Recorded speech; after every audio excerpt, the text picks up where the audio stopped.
the public Ministry of Public Service, Gender and Youth, billions of shillings for mortgage and car loan. That money is lying there. Now they are telling you, instead of you worker going to get money from that program where you are charged 3% interest for operation cost alone, because that was money that was put there by the government for the purpose of civil servants getting to build their own houses. Now they are telling you, we'll get 3% from you to build houses for those who don't have. Now, we were told when we were campaigning that we are preaching class war. Now, class war is being legalized. You are now being told you have a payslip. You have a right to build a house for that one who doesn't have a payslip. Very soon, people in the village will start saying, these people with the payslips are eating or sleeping hungry. They will come tomorrow to your house to ask you, we want to eat because of our payslip. This is the class war. I don't know whether the president is aware of what he's doing. He's bringing a bigger problem than what he can see. And if there's people around him who don't see these things we're seeing, then he has nobody around him to advise him. When did you join UDA? I think I joined UDA before it was formed, because we started to working with the president before UDA was formed. And well, it was actually there, but it's not with us. So when ultimately it was formed, I joined UDA. So you were among the first people exactly to actually move with the then deputy president into this vehicle. Yes. And it was to be the vehicle to be used to campaign and seek power. Exactly. So you were very much involved in the inner workings of the campaign team. You see, to sell UDA in Kakamega was not, and generally in West Province, was not easy. But through some of us, like where I come from, my constituency, I managed to move. Where do you come from? Malava constituency. I managed to paint Malava yellow.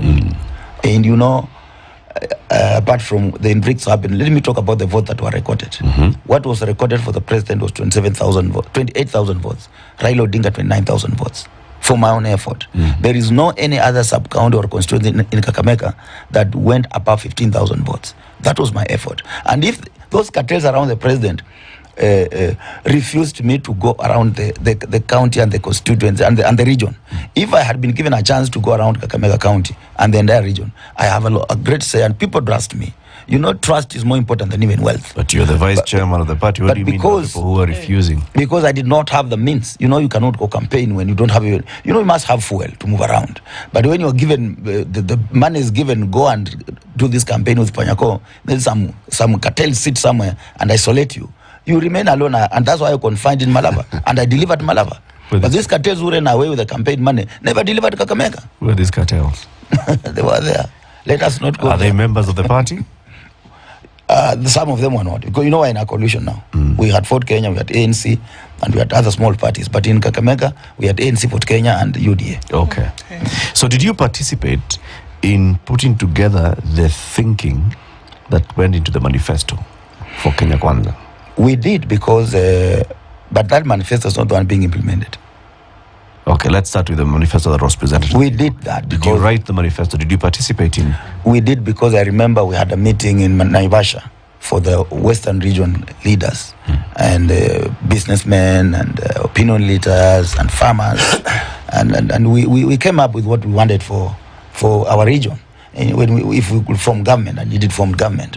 And we believe that what we told the president is going to be part and parcel of his manifesto or deliverable when he becomes the president. Right. We did that.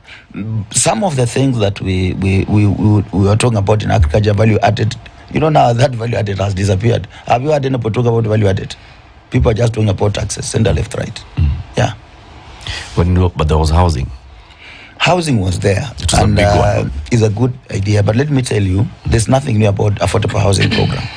President Uhuru Kenyatta left a affordable housing program in place. When you go to Ngara, the house is being built.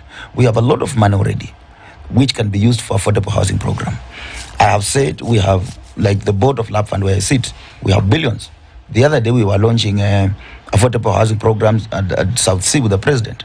That was not work. That is workers' money, but not being overtaxed from the pension schemes, because pension schemes invest heavily in estates, and then they sell or they rent out to make income for the members.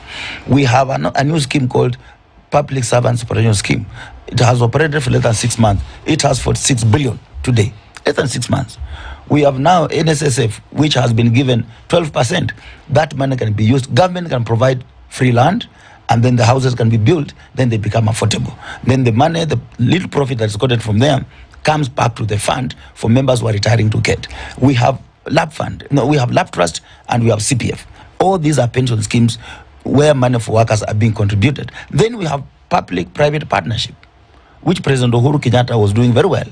So when you look at all this money that's available, and you see somebody still wants to get money from workers when he has not told us what is available in our pension scheme is not enough, then you see it's malicious.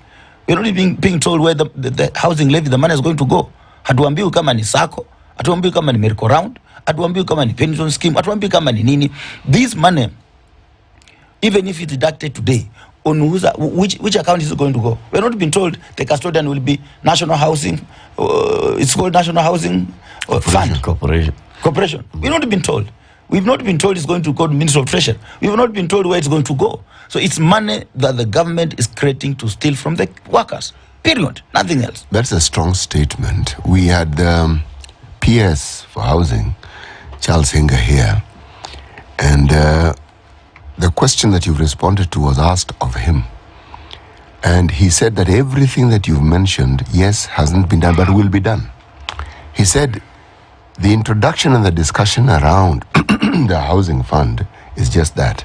But for the money to actually be deducted, for it to be collected, the structure within which those monies will be nestled are yet to be created. And he said they will be created before that money is actually deducted.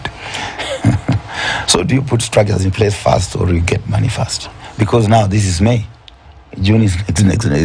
This is May. Yeah, it is May. June. This is the last day of tomorrow. Tomorrow is June. And this finance bill, if it goes through, it comes effect from 1st. People will be taking money on 1st. Where will it go?